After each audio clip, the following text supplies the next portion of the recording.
안식일을 거룩하게 지킨다라는 것은 어떤 모습일까요?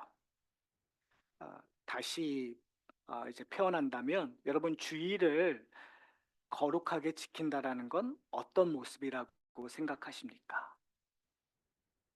여러분은 주일을 거룩하게 지키고 계십니까? 사실은 율법에 보면 특별히 사계명에 너희가 안식일 거룩하게 지키라고 명령하고 있잖아요. 저희는 주일을 안식일처럼 지키고 있기 때문에 사실은 그 율법을 그 계명을 제가 가볍게 여기면 안 될 것 같아요. 저희가 신앙생활을 했었던 70년대, 80년대로 한번 돌아가 보시면 그때 교회 생활 하셨던 분들 기억나실 거예요. 토요일 저녁에 뭐 하죠? 주일날 먹을 밥을 미리 지거나 음식을 미리 만들어 놓죠. 아, 헌금도 미리 준비하고. 그러니까 저희가 70년대, 80년대, 뭐 90년대까지만 하더라도 주의를 거룩하게 지켜야 된다라는 어떠한 의식 아니면 부담감이 좀 많았었던 것 같아요.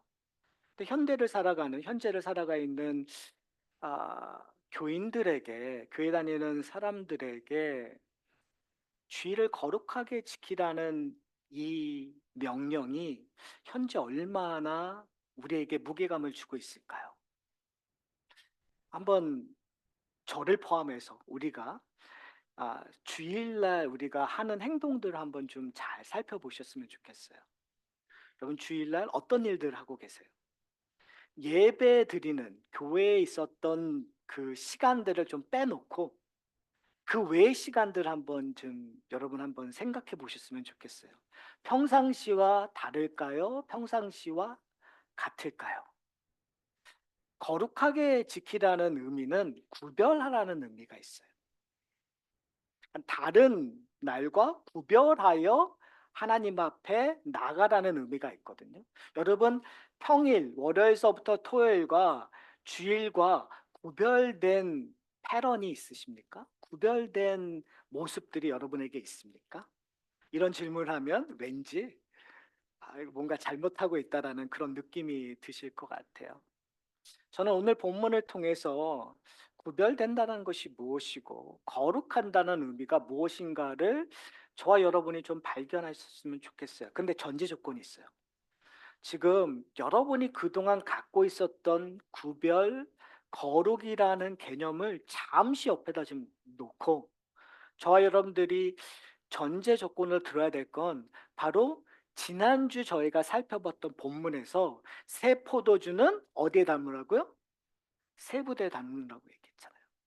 그러니까 지금 이 세 부대에 담는다라는 의미를 저희가 온전히 깨달아야 지금 이 논쟁하고 있는 이 논쟁이 어떠한 논쟁인지 이해할 수 있고 그 결과로 우리가 어떻게 주일에 안식일에 하나님이 보시기에 좋은 삶을 살 수 있는가를 저희가 결론을 얻을 수 있을 것 같아요. 자, 그렇다면 오늘 본문을 좀 봤으면 좋겠어요. 6장 1절에 지금 이 사건이 일어나고 있는 배경을 우리에게 이야기하고 있습니다. 어느 때예요? 안식일에. 안식일에 예수께서 밀밭 사이로 지나가실새 예수님과 함께 있었던 제자들이 뭘 하고 있는 거죠? 이삭을 잘라 손으로 비비어 먹으니. 아마도 되게 배고팠던 것 같아요. 그러니까 이제 지나가다가 이삭을 비벼 먹었다라는 건 많은 양을 하작하거나 많은 양을 먹었다는 것이 아니라 지금 이 순간의 배고픔을 해결하기 위한 행위라고 우리는 볼 수 있어요. 그냥 아무런 의미를 두지 않고 지나갈 수 있어요. 그런데 중요한 건 2절에 이렇게 얘기하고 있어요. 어떤 바리새인들이 말하되 딴지를 걸고 있는 거죠. 저희가 누가복음을 보면서 예수님의 공생애를 시작할 때마다 항상 딴지를 걸었던 그룹들이 있어요. 누구죠? 바리새인들, 서기관들, 율법학자들. 한 부류라고 볼 수 있어요. 그들이 문제를 제기하고 있어요. 뭐라고 얘기하죠? 어찌하여 안식일에 하지 못할 일을 하느냐라고 얘기하고 있어요. 뭐라는 거죠? 이것이 잘못되었다라고 지적하고 있는 거예요. 왜 잘못됐다고 지적하고 있을까요? 저는 이 지적이 적어도 이 시대적인 상황에서는 맞는 거라고 저는 생각해요. 왜 그러냐면 율법에서 십계명에서 네 계명에 안식일을 거룩하게 지키라는 그 지키기 위해서 유대인들은 열심을 두었어요. 그래서 그 열심의 표현으로 여러 가지 부수적인 규례들이 계명들이 만들어졌어요. 그래서 일정 거리를 걷지 못하거나 걸어갈 그 어떤 일들을 하지 못하는 여러 가지 부칙들이 만들어졌던 것들을 저희가 볼 수 있어요. 그 가운데 어떤 것이 있었냐면 타작할 수 없었다. 그러니까 곡식을 걷어서 곡식을 타작하는 것들을 금하는 것을 유대의 규례 속에서 저희가 찾아볼 수 있거든요. 그러니까 2000년 전에는 이런 일들을 분명히 지적할 수 있는 근거가 있었단 말이에요. 지금 바리새인들이 엉뚱한 얘기를 하고 있는 것이 아니에요. 여러분, 우리가 항상 오해하는 것이 뭐냐면 바리새인들 나쁜 사람들, 서기관들 나쁜 사람들. 근데 문제는 뭐냐면 그 당시로 돌아가면 그들이 지적하고 있는 거나 그들이 주장하는 것들이 맞다라는 거죠. 자, 문제는 뭐냐면 지금 누가는 우리에게 지난주서부터 확실하게 얘기하고 있는 것이 뭐냐면 옛 시대는 지나갔고 새로운 시대가 시작되었다는 거예요. 그러면 옛 시대의 논리에서는 지금 바리새인들이 지적하고 있는 것들이 맞다라는 거예요, 여러분. 그렇죠? 그러면 지금 오늘 본문의 논쟁을 통해서 우리가 정말 고민해야 될 것이 뭐냐면 이 바리새인들의 논쟁 안으로 들어가면 될까요, 안 될까요? 안 돼요. 근데 우리는 많은 경우 바리새인들의 논쟁 안으로 들어가서 그 논쟁 속에서 무엇이 옳고 그름을 따질 때가 참 많아요. 그러니까 결국은 결론적으로 나면 무슨 행동은 해도 되고 안 해도 되고 무슨 행동을 하는데 우리에게 자유가 있고 없고로 결론을 맺을 때가 참 많은 것 같아요. 그런데 오늘 본문을 온전히 이해하기 위해서는 새로운 시대가 도래했다라는, 무슨 말씀인지 아세요? 지금 새로운 포도주를 새 부대에 담궈야 되는데 새로운 포도주를 헌 부대에 담으면 어떻게 된다고요? 터져버릴 수 없다는 거예요. 현대 교회의 문제점이 뭘까요? 바로 저는 여기에 있다고 생각해요. 예수 그리스도가 우리에게 주고 있는 새 언약, 예수 그리스도가 우리에게 주는 복음을 자꾸 옛 율법의 상황으로 담아두게 되면 결국은 어떻게 돼요? 터져버릴 수밖에 없다는 거죠. 교회에 왜 어려움이 있느냐? 결국은 예수 그리스도로 담지 못하기 때문에 우리의 생각, 우리의 열심, 우리가 갖고 있는 전통, 우리가 갖고 있는 규례, 법칙에 담물면 터질 수밖에 없어요. 터지면 우리는 어떻게 하냐면 항상 패치해요. 완전히 새로운 예수 그리스도 안에 하는 것이 아니라 그 상황을 해결하기 위해서, 모면하기 위하여 우리가 생각하고 있는 것들로 자꾸 패치하다 보니까 결국은 누덕누덕이 되고 계속 터지는 사건들을 저희는 경험하게 되는 거죠. 사랑하는 성도 여러분, 저는 오늘 본문을 통해서 우리가 완전히 새로운 부대 안으로 들어가기를 소원합니다.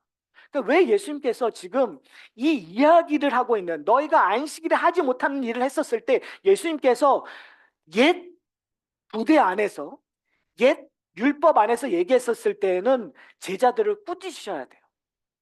그렇잖아요. 안식일을 범한 거거든요. 그러니까 중요한 거는 이게 손으로 비벼서 아주 작은 행동이어서 이것이 율법을 범하지 않았다라고 논리를 전개하는 게 중요한 게 아니라 어떻게 되었든 옛 율법의 옛 부대 안에서는 잘못을 행하고 있었어요. 그러면 옛 부대 안에서의 논리서는 예수님도 어떻게 해요? 지적하고 그들에게 회개를 요구해야 되는 것이 맞다라는 거죠. 근데 예수님께서는 그렇게 하지 아니하시고 3절에 보면 이상한 얘기를 하세요. 한번 볼까요? 3절에 보면 이렇게 얘기해요. 대답하여 이르시되 다윗이 자기 및 자기와 함께한 자들이 시장할 때 한 일을 읽지 못하였느냐라고 얘기하면서 사무엘상 21장에 기록된 이야기를 해요. 근데 전 좀 이상해요. 한번 잘 생각해 보세요, 여러분. 새로운 시대, 새로운 부대에 닮았다면 미래적인 이야기를 해야 되지 않을까요? 그렇잖아요. 논리적으로 얘기하면 예수님이 갖고 있는 소위 말해서 산상수훈에서 얘기했던 새로운 원리 원칙에 근거해서 얘기하는 것이 맞잖아요.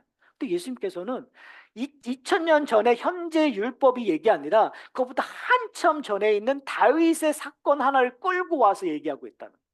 그러면 그 다윗의 사건이 미래의 사건과 연관이 될까요, 안 될까요? 연관이 되겠죠. 그러니까 제가 왜 이런 얘기를 하면 다윗의 사건 하나로만 이해하면 안 된다는 거예요. 다윗의 그 사건이 의미하고 있는 그 진정한 의미를 깨달아야 그것이 미래 예수님으로부터 완성될 사건과 연관이 된다라는 것들을 저희가 링크하지 않으면 이 세 부대에 담는다라는 것들을 온전히 이해할 수 없어요. 사무엘상 21장에 기록된 내용은 뭐냐면요. 다윗이 사울이 다윗을 죽이려고 하는 바로 그 사건 다음에 다윗이 사울의 눈을 피하여 도망가는 일들이에요. 근데 도망가다 보니까 음식을 제대로 챙기지 않았을 거 아니에요. 너무 배고픈데 노비라는 지역에 성막이 있었어요. 근데 거기에 찾아가서 좀 먹을 것을 주십시오라고 하자 아히멜렉 제사장이 먹을 것이 없다라는 거예요. 근데 먹을 것 딱 하나가 있는데 그것이 성막에 드렸던 바로 진설병, 그러니까 새롭게 진설병을 드릴 거 아니에요. 그러면은 그 드렸던 남았던 것들. 근데 남았던 것들은 이제 그 바뀌고 남았던 것들, 옛날 것들은 누가 먹을 수 있냐면 제사장들이 먹을 수 있었던 거예요. 그러니까 제사장들만 먹을 수 있었던 거예요. 근데 그것을 누가 먹게 되는 거예요? 다윗이 먹게 되는 거야. 근데 아히멜렉 제사장이 물어봐요. 너희가 거룩하게 지냈느냐라는 질문을 할 때 다윗이 예 그렇습니다. 라는 고백을 한 다음에 이제 아비멜렉이 그 진설병을 나눠주는 것들이 사무엘상 21장에 기록된 내용이에요. 자, 그렇다면 레위 지파 제사장들만 먹을 수 있는 것들을 다윗이 먹었다라는 의미는 도대체 무엇일까요? 여기서 진서명은 먹었다 안 먹었다가 중요한 것이 아니라 하나님께서 다윗을 어떻게 생각하고 있느냐가 중요한 거예요. 사무엘상의 22장에서 기록은 뭐냐면 그 당시의 왕은 누구죠? 사울이에요. 이스라엘의 첫 번째 왕인 사울은 누가 세운 거죠? 사람들이 세웠다.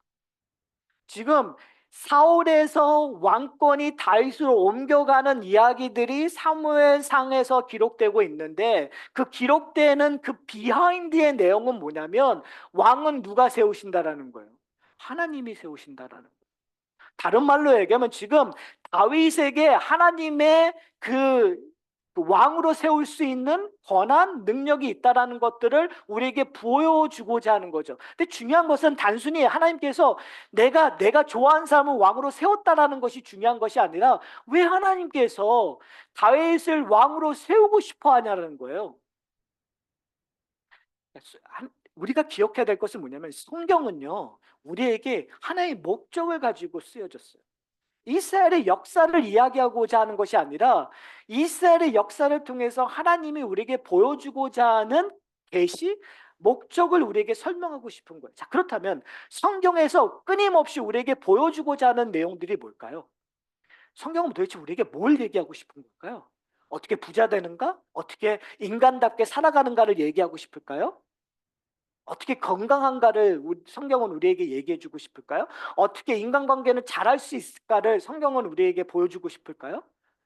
그런 내용들도 있겠지만 그게 목적이 아니거든요. 성경은 우리에게 하나님의 구원이 어떻게 임하는가를 우리에게 설명해 주고 싶다는 거예요. 그러니까 다윗을 통해서 하나님의 구원의 역사가 어떻게 이루어지고 있는가를 보여주는 거죠. 그렇다면 지금 이 사건을 기록하는 건 뭐냐면 하나님의 전에 들어갈 수 없고 하나님의 전에 있었던 걸 먹을 수 없는 존재가 먹을 수 있는 이유는 하나님께서 다윗을 선택하셨다는 거예요. 하나님께서 다윗을 선택하셔서 하나님의 구원의 역사를 이루고 마시겠다라는 것들을 우리에게 증명하고 싶은 거거든요. 한번 잘 생각해 보세요. 그런 관점에서. 근데 왜 예수님께서 뜬금없이 사계명에 대한 이야기를 하면서 이 다윗의 이야기를 할 수 있을까요? 그러니까 예수님께서는 질문이 사계명의 질문을 하셨는데 그것을 그 사계명으로 답한 것이 아니라 그것을 돌려버렸어요. 무슨 이슈로요? 지금 계속해서 누가복음도 그렇고 복음서에서 끊임없이 바리새인들이 이러한 딴지를 거는 이유가 뭐였죠? 예수, 당신은 무슨 권위로 이 일을 하느냐? 무슨 권위로 귀신을 쫓느냐? 무슨 권위로 병 고치느냐? 무슨 권위로 하나님의 나라를 선포하느냐에 대한 질문이에요. 그때마다 예수님의 답은 뭐였죠? 내가 하나님의 아들임을 선포하는 거예요. 그러니까 결국은 사계명에 대한 질문을 예수님께서 그 사계명의 그 말을 다른 걸로 돌려버리는 거예요. 나에게는 안식일을 거룩하게 지킬 권위가 있다. 그 말을 오늘 본문에서 뭐로 설명하죠? 5절에 또 이르시되 인자는 뭐라고요? 안식일의 주인이다라고 얘기합니다. 안식일을 어떻게 지키느냐가 중요한 것이 아니라 무슨 행동을 하느냐가 중요한 것이 아니라 우리는 자꾸 그쪽으로 가요. 어떻게 무슨 행동을 할까 말까. 우리는 끊임없이 안식일을 지키라는 내게에서 하지 말라는 걸 수도 없이 들었어요. 하나라는 것보다는 하지 말라 하지 말라 샤핑하지 말라 뭐 하지 말라 뭐 하지 말라 뭐 하지 말라는 거를 들으면 우리는 항상 길티 필링으로 살아가요. 이런 논증을 하면 그런 하지 말라는 얘기를 들었으니까 지금 예수님께서 안식일의 주인이니까 이제는 그런 거 안 해도 되겠지라고 또 결론을 내버려요. 근데 그게 아니라는 거죠. 오늘 본문에서 얘기하고 있는 건 예수님께서 안식일의 주인이라는 이 이야기를 왜 하시는가? 자, 왜 예수님께서는 안식일의 주인이라는 얘기를 할까요? 여러분, 안식일이 뭐죠? 안식일은 하나님께서 이 땅을 창조하실 때 첫째 날서부터 여섯째 날 창조하셨어요. 그렇죠? 그리고 나서 7일째 날 어떻게 하셨다고요? 안식하셨다. 그러니까 안식일을 우리는 단순하게 쉬는 날이라고 이해하지만 성경에서는 안식일은 완성의 개념이 있었어요. 근데 1장에서 근데 2장, 3장에서 어떤 일이 일어나죠? 인간이 하나님 앞에서 범죄, 불순종해. 아담이 불순종함으로 말미암아 무너져 버려요. 그러니까 하나님의 안식이라는 개념 안에서 인간의 죄로 말미암아 완성되는 것들이 딜레이 돼 버리는 거예요. 연기가 돼 버리는 거예요. 다른 말로 얘기하면 그 연기되었던 것들이 완성되는 것들을 우리는 뭐라고 얘기하냐면 구원의 역사라고 할 수 있는 거예요. 그렇잖아요. 그러니까 저녁이 되고 아침이 되고 몇째 날이라는 이야기가 일곱째 날에는 없어요. 그러니까 지금 그 완성의 그 역사 속에 다윗이 있었던 거고 다윗의 후손으로 마태복음에서 예수 그리스도의 족보를 얘기했을 때 어디서부터 시작하죠? 다윗으로부터 시작돼서 메시아가 인자가 오심을 우리에게 보여주고 있는데 인자이신 예수 그리스도가 메시아이신 예수 그리스도가 우리에게 보여주고자 하는 것이 뭐냐면 안식일의 주인이라는 것은 창조주 하나님이 계획하셨던 그 완성을 이루실 분이라는 것들을 우리에게 보여주고자 하는 거예요. 그러면 예수님께서 본인을 뭐라고 표현하냐면 창조주이신 하나님이시라는 것들을 표현하는 거예요. 구원자이신 하나님이시라는 것들을 오늘 본문에서 우리에게 표현하는 거예요.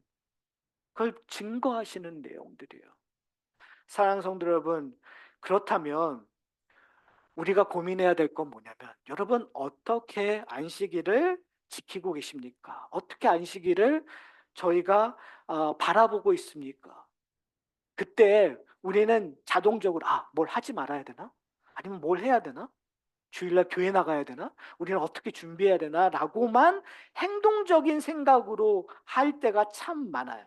근데 그것이 아니라 우리가 안식일을 거룩하게 지키라는 것은 예수 그리스도를 창조주 하나님으로 고백하고 있는가? 인정하고 있는가? 예수 그리스도를 내 삶 속에서 구원자로 고백하고 있는가? 제가 오늘 예배 부름을 할 때 제가 그런 이야기를 했었어요. 하나님의 온전하심, 완전하심. 하나님의 온전하심, 완전하심은 구원의 완성이에요. 어떤 의미에서. 창조의 완성이에요. 우리는 그것을 열망하면서, 그러니까 성도 된다라는 것은 우리의 삶 속에서 끊임없이 하나님의 온전하심을 만나기를 바라면서 살아가는 거예요. 근데 그 온전하심이, 완전하심이 이 땅에 한번 우리에게 구원사적으로 이루어진 것이 있어요. 그것이 언제죠? 예수 그리스도의 십자가와 부활의 사건이에요. 예수 그리스도의 십자가와 부활의 사건이 왜 완전하심이 일어나냐면 하나님의 약속이, 언약이 완성되었기 때문에, 이루어졌기 때문에 그런 거예요. 그러니까 지금 예수님께서 뭘 얘기하냐면 다윗의 구원의 사건이 나로 말미암아 미래에 일어날 거라는 거죠. 그러니까 새로운 나라가 지금 예수님께서 십자가의 길을 걸어가심으로 이제 시작되었다는 것을 우리에게 보여주고 있는 거예요. 사랑하는 성도 여러분, 우리는 지금 그 사건이 완성된 다음에 살아가는 존재이죠. 누가 하나 제자들은 그걸 온전히 이해하지 못했어요. 그래서 늘 갈등이 있었어요. 그래서 이삭을 비비면서 따먹는 일들을 그 불완전 속에서 계속 끊임없이 경험했었던 자들이에요. 그러나 우리는 예수 그리스도의 십자가와 부활을 성령의 도우심으로 바라보고 믿는 자가 되었어요.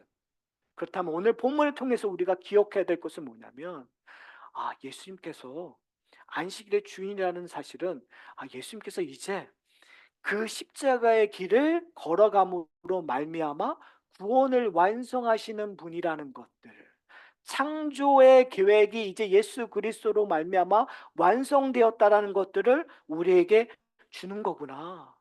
그렇다면 나는 이제 어떻게 살아야 될까? 또 여기서 우리는 이 행동적인 반응을 할 때가 많아요. 그러면 뭐 해야지, 뭐 해야지. 그게 틀렸다라는 것이 아니라 성경은 우리로 하여금 행동적인 부분들을 요구할 때가 분명히 있어요. 그 결과물들이 우리에게 보여줄 것을 요구하는 것이 분명히 있어요. 그런데 중요한 것은 뭐냐면 거기까지 가기 전에 우리가 하나를 확인하고 가야 돼요. 그것이 뭐냐면 관계성이에요. 존재의 의미를 확인하고 싶어 하세요. 무슨 말씀이냐면 안식일의 주인이라는 것은 우리가 예수 그리스도를 안식일의 주인으로 관계를 맺고 있느냐로부터 시작된다는. 사랑하는 성도 여러분, 여러분은 예수 그리스도를 창조주로 인정하고 계십니까? 여러분은 예수 그리스도를 창조주로 받아들이고 여러분의 삶 속에서 예수 그리스도를 주인으로 관계를 맺고 계십니까? 여러분은 예수 그리스도를 구원자로, 나를 구원해 주신, 죄의 사망의 권세 아래 살고 있던 나를 구원해 주신 구원자로 예수 그리스도를 받아들이고 계십니까? 아니면 여러분 아직도 세상 속에서 살고 계십니까? 결국은 우리가 주의를 지킨다라는 건 내가 하나님의 관계 속에서 고백되어지는 하나의 표현이에요. 그렇기 때문에 성도들은, 신약의 성도들은 단순히 주일만 하나님을 만나는 것이 아니라 매일 매 순간 우리는 우리를 구원하신, 그리고 창조주이신 예수 그리스도를 만나게 되는 거죠. 결국은 성경은 우리에게 요구되고 있는 것은 뭐냐면 하나님의 관계예요. 예수 그리스도의 관계예요. 자, 그러면 그 관계성이 우리에게 주어지는 것들이 뭘까요? 요즘 유튜브를 보면 이런 관계에 대한 이야기를 참 많이 하는 것 같아요. 친구 많이 필요 없다, 이런 얘기도 여러분 많이 듣게 되잖아요. 그리고 인간의 관계는 깊을 필요 없다. 왜요? 깊으면 상처받고 어려우니까 그냥 얕은 친구를 여러 만드는 것이 좋다라는 이야기를 하고 있어요. 근데 그게 다 관계에 근거한 거예요. 근데 성경은 우리에게 예수 그리스도와 관계를 맺으라고 얘기해요. 그 관계성을 아버지와 아들의 관계성으로 얘기하고, 그 관계성을 주인과 종의 관계성으로 얘기하고, 그 관계성을 친구로 얘기를 해요. 중요한 것은 그 관계성이 어떻게든 예수님께서는, 하나님께서는 성령을 통하여 여러분과 만나고 싶어 하시는 거예요. 여러분의 인생 속에 들어가기를 원하시는 거예요. 여러분을 불러 내 자녀 삼고 싶고, 여러분을 불러 나의 종으로 삼고 싶고, 여러분을 불러 나의 친구로 삼고 있다는 거예요. 중요한 건 사랑하는 성도 여러분, 여러분은 그 부르심에 반응하고 계십니까? 그 부르심에 반응하는 것이 행동이에요. 그 부르심에 반응하는 것이 우리의 고백이고 우리가 하루하루 살아가는 일들이에요. 행동이 먼저가 아니라 우리가 뭘 해야 되느냐라는 그 사항들, 율법의 계명들이 먼저가 아니라 하나님께서 이스라엘 백성들을 불러서 내가 너의 아버지가 되고 너희는 내 백성이 되리라고 얘기했던 그 관계성이 먼저라는 거죠. 중요한 건 뭐냐면 현대를 살아가는 많은 교회 다니시는 분들이 그 관계성을 잊어버린 채 그냥 단순히 행동만 하면서 살아가면 하나님의 풍요로움을 누릴 수 없다라는 거예요. 오히려 그 행동은 우리를 얽매이는 법이 돼버리고 족쇄가 돼버리는 거예요. 근데 예수님께서 뭐라고 얘기죠? 수고하고 무거운 짐진 자들아 다 내게 오라고 얘기해요. 그건 관계를 얘기하고 있는 거예요. 내가 너와 관계를 맺게 되면 너의 멍에는 가벼워진다는 거죠. 왜요? 예수 그리스도와의 관계 속에서 이제 더 이상 내 근심 걱정이 주가 안 돼 버리는 거예요. 여러분 이걸 경험하면 복이죠. 저는 저와 여러분의 가정이 이 하산학교의 공동체가 그런 관계를 경험하는 축복이 우리 가운데 풍성히 임하기를 소원합니다. 사랑하는 성도 여러분, 좀 맛을 조금이라도 봤으면 좋겠어요. 우리 안에 왜 열망이 없을까? 갈망함이 없을까? 여러분, 제가 자주 말씀드리는 것 중에 하나가 여러분 갈망하고 열망하는 것, 그 시작은 어디서부터 시작이 될까요? 여러분이 경험하지 않는 것들을 갈망하게 되나요? 제가 생각해는 여러분이 한 번이라도 경험하지 않는 것은 갈망할 수 없어요. 열망할 수 없어요. 바랄 수 없어요. 안 그리신 척 하시는데 여러분 그게 간접적인 것은 동경하게 되는 거죠. 그렇죠? 근데 그 간접적인 걸 동경하게 되는 이유는 뭐죠? 삼자가 그걸 함으로 말미암아 나오는 반응 때문에 동경하는 거예요. 그래서 우리는 그런 얘기를 하잖아요. 가장 좋은 전도법은 내가 하나님과의 관계 속에서 나오는 일들을 다른 사람이 보고 동경하게 되면 그것이 최대의 전도법이라고 우리는 얘기를 하고 있잖아요. 그러니까 결국은 우리는 동경하고 갈망할 수 있는 가장 좋은 방법은 삼자가 일단은 그것을 바랐을 때 우리는 동경해요. 그런데 더 그거는요 처음 단계잖아요. 그런데 나로 하여금 거의 정말 그것만 바라보고 그거에 몰입할 수 있는 건 뭐냐면 일단 한번 모래도 찍어서 먹어보는 거예요. 삼자적인 경험이 아니라 내가 직접 경험했었을 때 삼자적인 경험을 뛰어넘을 수밖에 없죠. 아무리 삼자적인 경험에 내가 몰입해도 내가 직접 경험하지 않으면 아무 소용이 없어요. 하나님께서는 우리에게 삼자적인 경험을 요구하시는 것이 아니에요. 관계를 맺자고 하셨을 때에는 하나님께서 여러분이 삼자적인 경험을 다른 사람이 만났던 하나님을 다른 사람이 보았던 천국을 다른 사람이 경험했던 하나님의 궁휼하심을 경험하기를 원하는 것이 아니라 성령을 통해서 하나님께서 직접 주시는 것들을 여러분이 맛보기를 원하시는 거죠. 그것을 새 부대에 담는 거라고 얘기를 해요. 바리새인들은 계속 헌 부대에 담아요.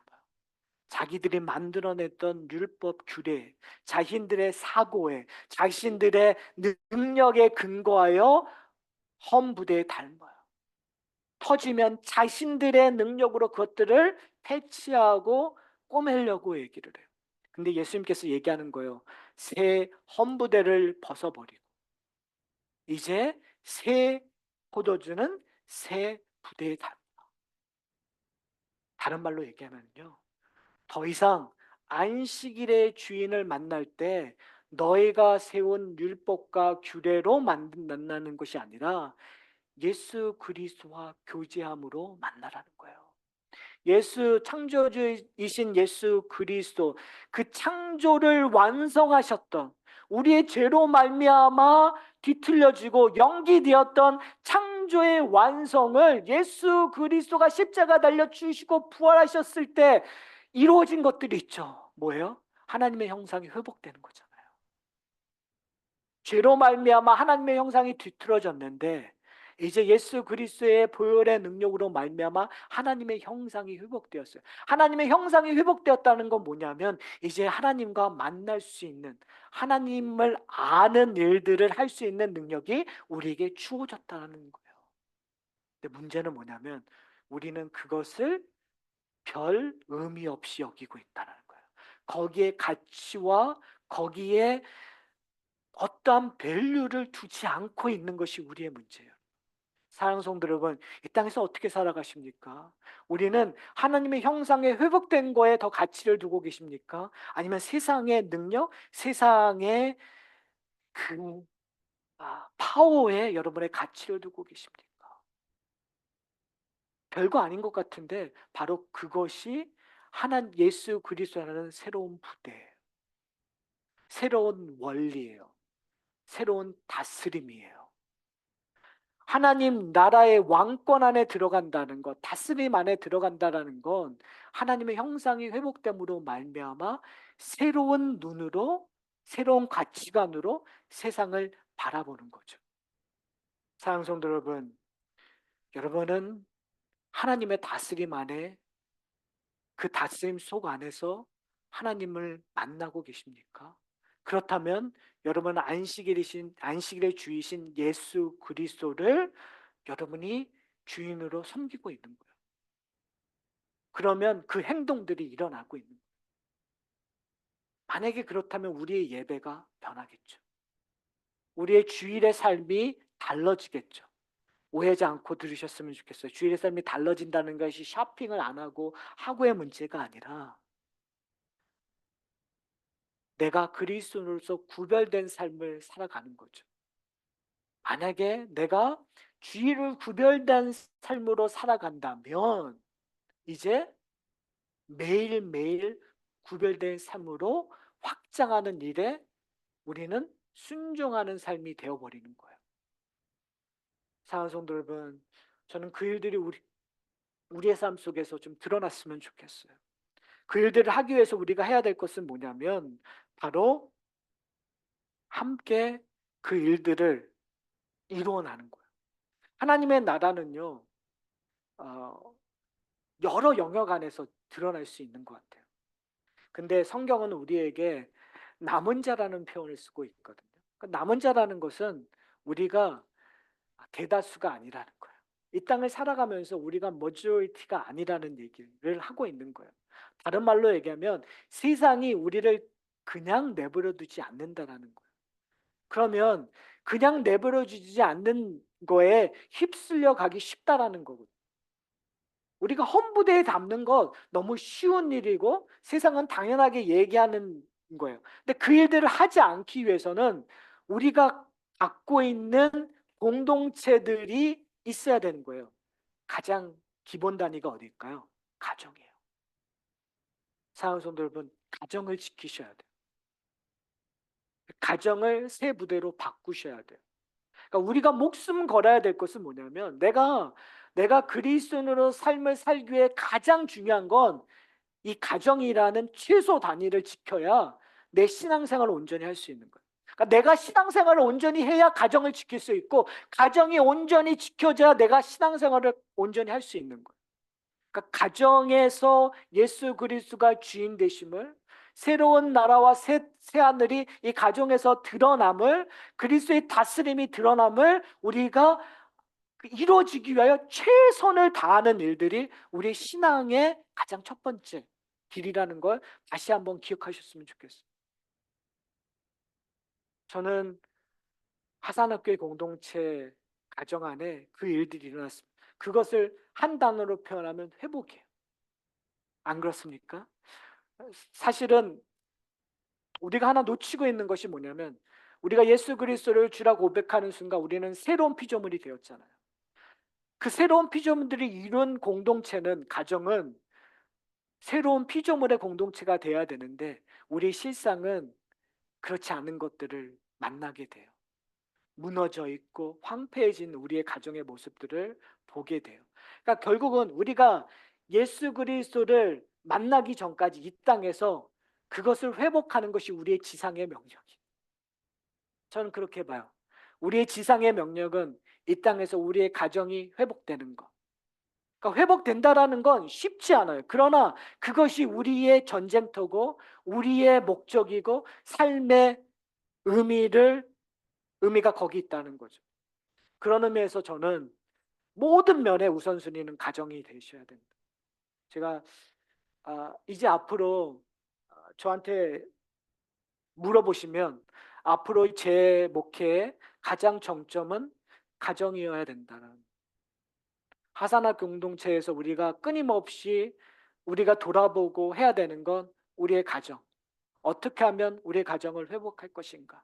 저는 저와 여러분이, 제가 온전히 그 일들을 하고 있어서가 아니라 우리에게 거룩한 부담으로 와닿아야 되는 것들, 그리고 성령의 도우심을 받아서 우리가 해야 될 전쟁터는 우리의 가정이다. 내 남편, 내 아내, 내 자녀들, 내 부모들, 그들이 우리의 삶 속에서 끊임없이 일어나는, 그래서 서로에게 힘이 되고 도움이 되고 서로 바라볼 수 있는 일들이 우리 가운데 일어나기를 소원합니다. 저는 확신하건대 우리의 가정들이 올바르게 세워질 때 교회는 자동적으로 올바로 세워질 수밖에 없어요. 저는 다르게 생각했었던 것 같아요. 공동체가 올바로 세워지고 그 다음이 그거를 통해서 가정들이 세워질 수 있다. 전 그렇게 생각하지 않아요. 가정이 올바로 세워져야 그 가정 속에서 가정을 회복하는 노력하는 마음들이 있어야 공동체도 그런 마음들이 생기는 것 같아요. 사랑하는 성도 여러분, 근데 그 일들을 누가 하신다고요? 우리가 어떤 행동 지침을 해서 오늘서부터 이런 행동, 우리 가정의 10대 원칙, 10계명, 1계명, 아버지께 복종하라, 이러한 얘기를 하는 게 아니라 우리에게는 딱 하나가 룰밖에 없어요. 우리의 가정의 주인은 누구심을 고백하는 거예요? 예수 그리스도임을 고백하지. 예수 그리스도의 다스림 앞에 남편이 먼저 순종할 때 가정은 변할 거예요. 예수 그리스도가 우리의 가정의 주인이심을 아내가 먼저 순종할 때 가정은 변할 거예요. 예수 그리스도가 이 가정의 주인임을 자녀들이 먼저 순종할 때 가정은 변할 거예요. 예수 그리스도가 가정의 주임을 부모들이 먼저 순종할 때 가정은 변할 거예요. 여러분, 제 의도를 아십니까? 누가 먼저가 아니라 각자 먼저 변하면 가정은 변할 거예요. 근데 그러기 위해서 오늘 본문에서 우리가 기억해야 될 것, 예수 그리스도와 관계를 맺으셔야 돼요. 우리가 변할 힘은 예수 그리스도 주인이라고 고백함은 다스림 안에 들어가기 위해서 관계 설정이 먼저 되셔야 돼요. 내가 예수 그리스도를 창조주 하나님으로 인정할 때, 예수 그리스도를 구원자 하나님으로 인정하실 때, 예수 그리스도를 나의 주라 고백할 때 그 놀라운 기적은 시작됩니다. 그 일들을 목격하고 경험함으로 말미암아, 내가 맛봄으로 말미암아 끊임없이 갈망하고 끊임없이 바라는 저와 여러분이 되시기를 소원합니다. 그럴 때 저는 확신합니다. 하나님께서 우리의 기도를 응답하실 거라는 것. 우리의 가정을 통해서, 우리의 공동체를 통해서 그 응답하시는 하나님, 만나는 저와 여러분이 되시기를 소원합니다. 우리